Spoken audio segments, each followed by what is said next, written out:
House was asleep. It was silent and still, with flickering shadows on ceiling and sill. Slinky Malinky was cozy and snug, curled in a ball on the raggedy rug.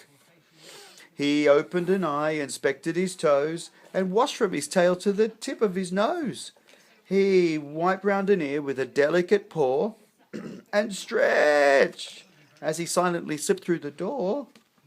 Whiskers all twitching and eyes shining bright, he squeezed through the cat flap and into the night.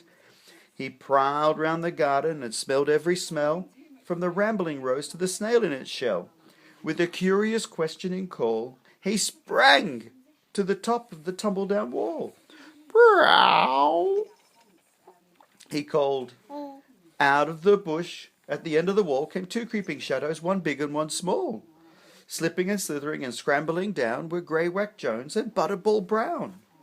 Next to the hole by the tunnel house door, furtively lurking, were two shadows more. Up through the leaves of the five-finger tree climbed Pimpernel Pew and Mushroom McGee. Down on the grass by the cucumber frame, mysterious figures were playing a game.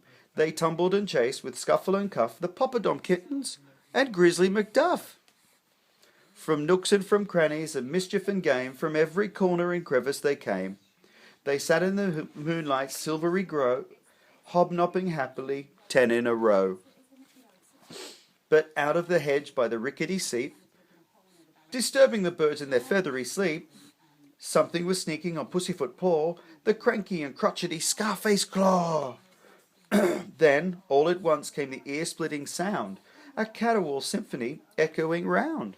Brow, eow, meow, brow, meow. It woke all the neighbours from window and door, came bellowing shouts and a furious roar. Shh! They all said, what a rackety bunch! Stop that commotion and go home at once! With a grumbling growl and a scuttle of paw, off and away galloped Scarface Claw. Down from the wall with a hiss and a spit went Slinky Malinky, lickety-split. The others all followed until there were 9, trotting behind on the tail-waving line, whiskers all twitching and eyes shining bright.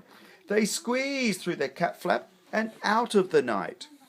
The house was asleep, it was silent and still, with flickering shadows on ceiling and sill. Slinky Malinky was cozy and snug, with all of his friends on the raggedy rug. They sat in the firelight's welcoming glow, hobnobbing happily, 10 in a row.